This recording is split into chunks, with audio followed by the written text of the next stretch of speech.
नमस्कार मित्रांनो. आजच्या व्हिडिओमध्ये आपण चर्चा करणार आहोत मेष राशीचं जानेवारी 2025 करताचं संपूर्ण राशीफळ. हा जो संपूर्ण महिना आहे मे 2025 हा मेष राशीसाठी बऱ्याच प्रमाणात चांगला आहे. गेल्या साधारण 2-3 महिन्याची जर का तुलना केली तर या महिन्यामध्ये बऱ्याचशा गोष्टी तुमच्या अपेक्षेप्रमाणे होणार आहे. म्हणजे तुमचं आर्थिक स्थैर्य, भाग्याची उत्तम साथ, त्याचप्रमाणे तुमचं लव्ह लाईफ, या सर्व बाबतीत हा जो महिना आहे तो अतिशय चांगला आहे. फक्त काही ज्या गोष्टी आहेत त्याकडे थोडंसं लक्ष दिलं तर हा जो महिना तुमच्यासाठी अतिशय शुभफलदायी असणार आहे. सुरुवातीला आपण या महिन्याची हा पहिलाच महिना आहे जानेवारीचा.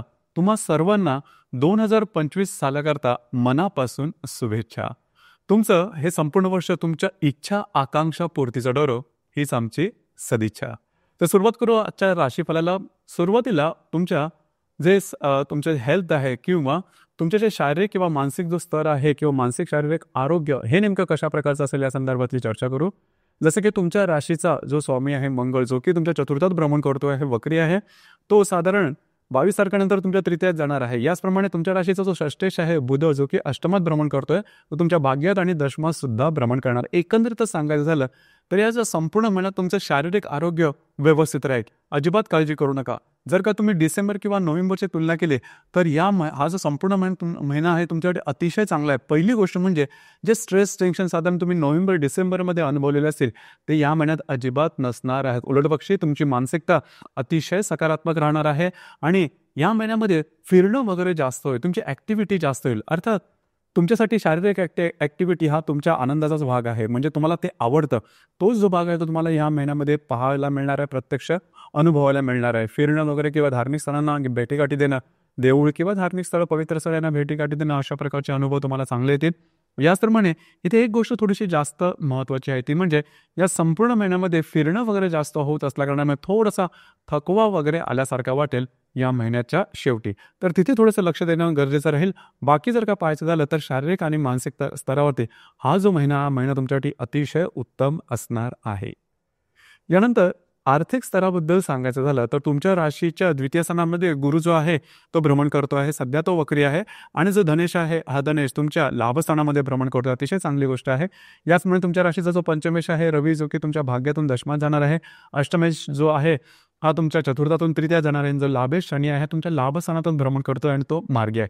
तर एकंदरीत या सर्व ग्रहांचा विचार करायचा झाला तर हा जो संपूर्ण महिना आहे, हा संपूर्ण महिना तुमच्यासाठी अतिशय चांगला राहणार आहे, खास करून आर्थिक संदर्भामध्ये.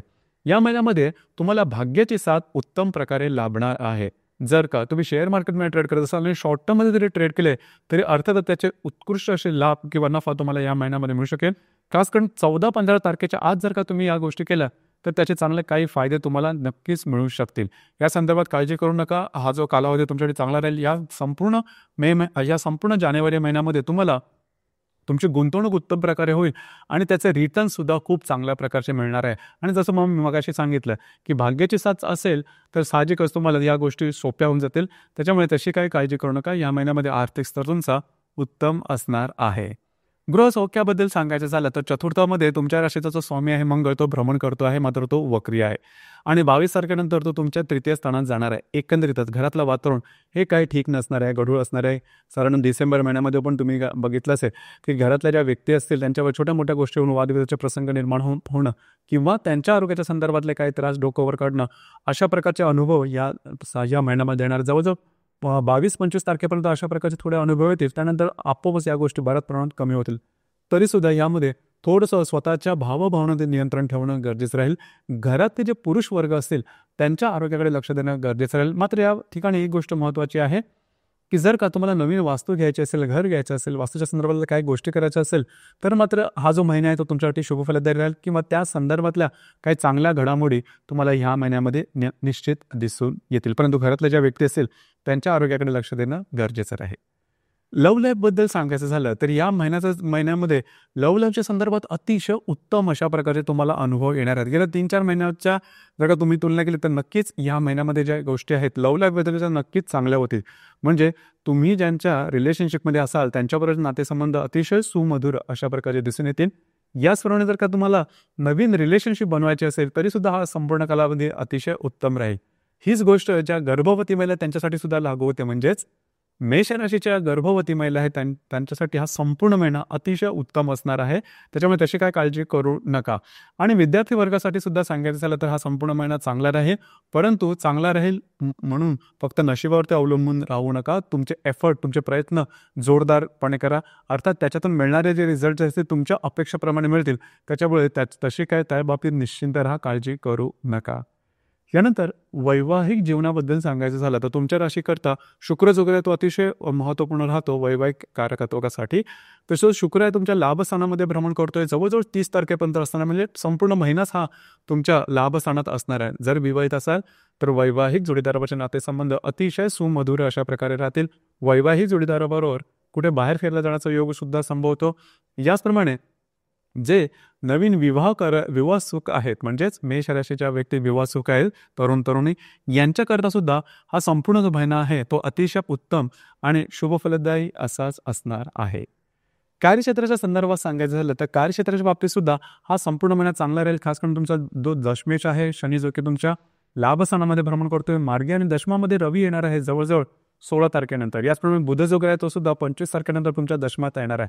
एकंदरीतच सांगायचं झालं जे तुमचं कार्यक्षेत्र आहे त्या संदर्भातले काही चांगले अनुभव तुम्हाला निश्चित येतील. त्या ठिकाणी मी काम करता, नोकरी करता किंवा व्यवसाय करता त्या ठिकाणी तुमच्या कामाची दखल घेतली जाईल. तुमचे जे सहकर्मी असेल त्यांच्याकडून तुम्हाला चांगली मदत मिळेल. तुमच्या कामाचं ॲप्रिसिएशन सुद्धा होईल. त्याचप्रमाणे वरिष्ठांकडून तुमच्या कामाचं कौतुक केलं जाणं, अशा प्रकारचे काही चांगले अनुभव तुम्हाला ह्या महिन्यामध्ये साधारण 16-17 तारखेनंतर निश्चित मिळतील. याचप्रमाणे तुमच्या कामाचा दरारा सुद्धा वाढेल. आणि सगळ्यात महत्त्वाचं म्हणजे कामाच्या संदर्भामध्ये तुम्हाला काही चांगल्या ऑपॉर्च्युनिटी वगैरे मिळतील, काही चांगल्या संधी मिळतील की ज्या भविष्यात जाऊन तुमच्यासाठी शुभफलदायी अशाच असणार आहेत. तर एकंदरीत सांगायचं झालं तर हा संपूर्ण महिन्यामध्ये काळजी करू नका. तुमच्या अपेक्षेप्रमाणे गोष्ट जरी मंगळ वक्री असला हा तुम्हाला जास्त ॲक्टिव्ह बनवेल, आणि जास्त ॲक्टिव्ह असणं हे तुमच्यासाठी काही नवीन नाही, उलट तो तुमच्या आवडीचाच भाग आहे. तर तशाच प्रकारचे काय अनुभव तुम्हाला या महिन्यामध्ये निश्चित मिळणार आहे. तर तयार राहा, हा महिना तुमच्यासाठी अतिशय चांगला आणि शुभफलदायी असाच असणार आहे.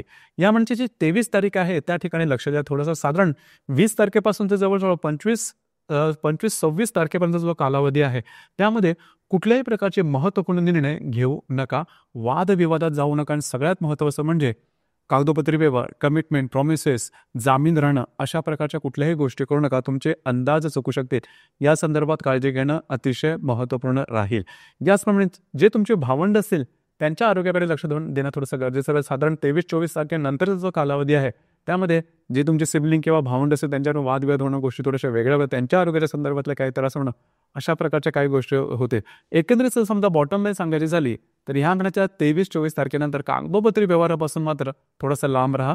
पण त्या गोष्टी करू नका, कारण हा जो मंगळ वक्री होऊन तुमच्या तृतीयच राहणार आहे तो जवळजवळ पुढचे 2 महिने तुमच्या तृतीय स्थानामध्ये वक्रीच असणार आहे.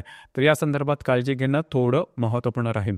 याचप्रमाणे या महिन्याची जी 25 तारीख आहे ती तशी चांगली राहील. साधारण शुक्र आणि तृतीयातला जो वक्री मंगळ आहे या दोघांचा त्रिकोणयोग होणार. तो त्रिकोणयोग शुभफलदायी राहील. खास करून वैवाहिक जोडीदाराचे नातेसंबंध सुधारतील, त्यांच्यावर कुठे बाहेर फिरला जाण्याचा योग संभवतो.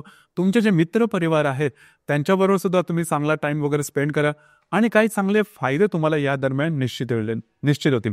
तर साधारण 25 तारखेचा जो कालावधी आहे किंवा हा जो पर्टिक्युलर आस्पेक्ट आहे, योग आहे, तो तुमच्यासाठी शुभफलदायी असाच असणार आहे. याचप्रमाणे या महिन्याची जी पौर्णिमा आहे ती 13 तारखेला आहे आणि जी अमावस्या आहे ती 29 तारखेला आहे. पौर्णिमा आणि अमावस्याच्या दरम्यान रविचंद्राचं आकर्षण पृथ्वीकडे हे थोडंसं जास्त असतं आणि त्यामुळे आपण जास्त भावनातीत होतो आणि भावनातीत होऊन घेतलेले निर्णय बऱ्याचदा चुकण्याची शक्यता असते. तर काळजी घ्या. या महिन्याची 13 आणि 29 तारीख थोडे लक्ष द्या. या दरम्यान म्हणजे कोणाला कमिटमेंट, प्रॉमिसेस, वादविवाद ह्या गोष्टीपासून लांब राहा. सरळ नाकासमोर चाला. आउट ऑफ द वे जाऊन गोष्टी करू नका. परंतु हा जो संपूर्ण महिना आहे हा संपूर्ण महिना तुमच्यासाठी खूपच खास आहे, चांगला आहे. त्याचा संपूर्णपणे फायदा उचला, त्याचा संपूर्णपणे लाभ घ्या. तर मित्रांनो, हे होतं मेष राशीचं जानेवारी 2025 करताचं संपूर्ण राशीफळ. धन्यवाद.